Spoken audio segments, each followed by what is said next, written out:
আজকে একটা কাঁকড়ার রেসিপি আপনাদের সঙ্গে শেয়ার করব। কাঁকড়গুলো কেটে কাঁকড়ার আলু এইভাবে কেটে পরিষ্কার করে ধুয়ে রেখেছি। এই কাঁকড়ার রেসিপিটা থাকলে দুপুরবেলা গরম ভাতে আর কিছুই লাগবে না। এই রেসিপিটা দিয়ে কিন্তু এক থালা ভাত খাওয়া যাবে, দারুণ টেস্ট হয়।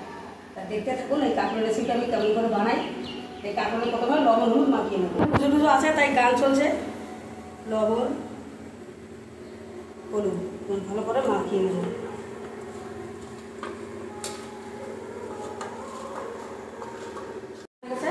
এখন কাঁকড়া প্রথমে ভেজে নেব। একটা একটা করে কড়াইতে দিয়ে দেবো আলু কাঁকড়া।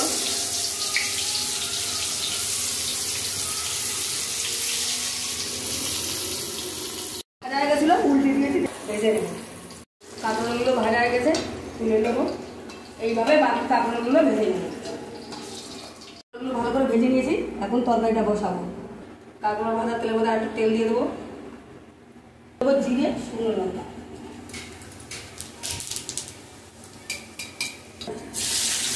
তেলের মধ্যে ভাজবো, ভাজা করে বাকি মশলা দেবো। গ্যাস একটু লাল লাল করে ভেজে নিয়েছি, এখন বাকি মশলাগুলো দেবো। প্রথমে দেবো লবণ,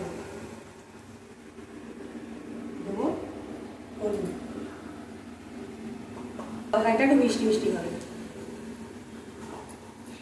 মশলাটা ভালো করে কষিয়ে নিলাম। পোস্তটা বেটে রেখেছিলাম, পোস্ত বাটা দিয়ে আর ভালো করে কষিয়ে নেব।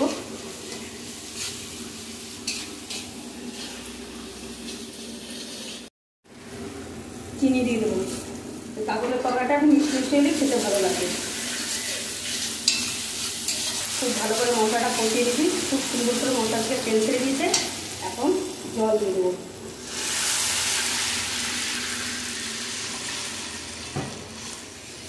এতটাই জল দিয়েছি, কাঁকড় আলু ভাজা আছে। এখন কালো সর্ষে বেটে রেখেছিলাম, সর্ষে বাটাটা দিয়ে দেবো। কারণ সর্ষে বাটাটা কষাই আমি দিলাম না, কারণ অনেক সময় তিতে হয়ে যায়, তার কারণে আমি ঝোলেই দিলাম। এখন ঝোলটা জাল উঠলে কাঁকড় আলুগুলো দেবো।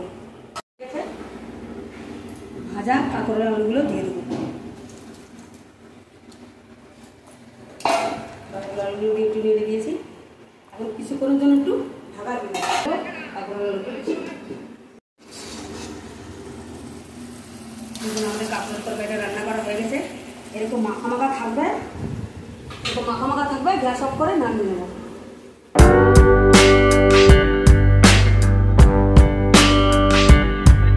রান্না করা হয়ে গেছে। গরম গরম ভাতে এই কাঁকড়ার এই রেসিপিটা কিন্তু দারুণ লাগে খেতে। বাড়িতে অবশ্যই একবার ট্রাই করবেন। কাঁকড়ার রেসিপিটা আপনাদের কেমন লাগলো অবশ্যই কমেন্টে জানাবেন।